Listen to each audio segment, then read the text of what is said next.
HSC 27 batch মানবিক বিভাগ। তোমরা ভাবছো যে অর্থনীতি নেব, পৌরনীতি নিব, নাকি কোন বিষয়টা নিলে আমি এইচএসসি তে ভালো রেজাল্ট করতে পারবো। দেখো, কনফিউশন মাত্র 4টা সাবজেক্টের মধ্যে। আমি এই 4টা সাবজেক্ট নিয়ে একদম প্র্যাকটিক্যাল কথাবার্তা বলবো তোমাদের সাথে। ওকে, তো ভিডিও লাস্ট পর্যন্ত যদি তুমি দেখো, তোমার কাছে একদম ক্লিয়ার একটা ডেফিনেশন থাকবে এন্ড ক্লিয়ার কনসেপ্ট থাকবে যে আমি এই 4টা সাবজেক্টের মধ্যে থেকে কোন কোন সাবজেক্টকে নিজের এইচএসসি জার্নির জন্য চুজ করবো। তো প্রথমে আমি কথা বলবো ইতিহাস এবং পৌরনীতি নিয়ে। প্রবলেমটা কোথায় হবে এখনই বলছি।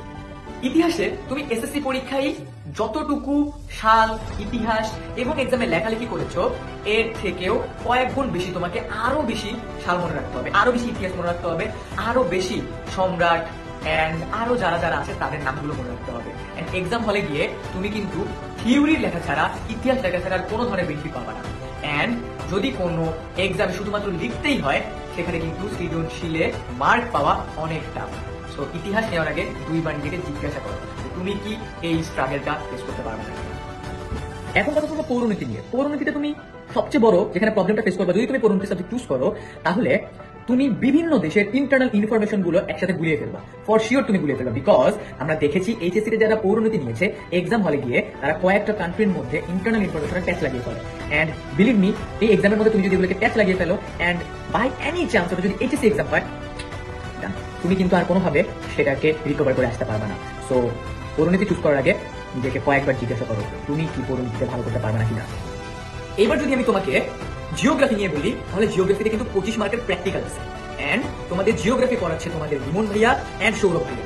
সো জিওগ্রাফিতে তোমরা কিন্তু এক্সট্রা 25 মার্ক, যেটা তোমাদেরকে এ প্লাস পেতে অনেক এগিয়ে দিবে, সেটা চুজ করতে পারো। সো ইতিহাস এবং পৌরনীতি থেকে geography could be a better choice.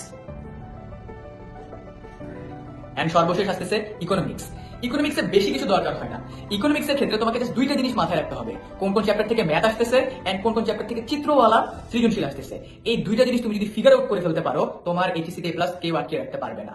And ইকোনমিক্সে কিন্তু সৃজনশীলে 10-এ 10 পাওয়াটা অনেক ইজি, বিকজ তোমাকে জাস্ট ম্যাথ এন্ড চিত্র যে সৃজনশীল আছে ওগুলো ক্যান্সেল করতে হবে। এন্ড আমার কলেজে ইকোনমিক্সের টপ মার্ক পাওয়ার ক্ষেত্রে আমি কিন্তু ক্লাসের একজন ছিলাম। এন্ড আই নো ইকোনমিক্সে তোমাকে কিভাবে হেল্প করলে তোমার ইকোনমিক্সের প্রিপারেশন হবে top notch. And believe me, economics তুমি যদি ভালোভাবে পড়তে পারো, ইউনিভার্সিটিতে তুমি কিন্তু ইকোনমিক্স সাবজেক্টটাকে চুজ করতে পারো।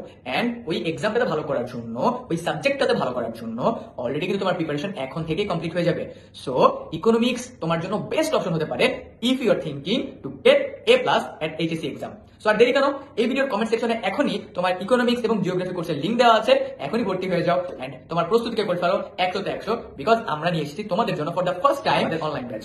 আমরা ওয়েট করতেছি তোমার এ প্লাস নিশ্চিত করতে।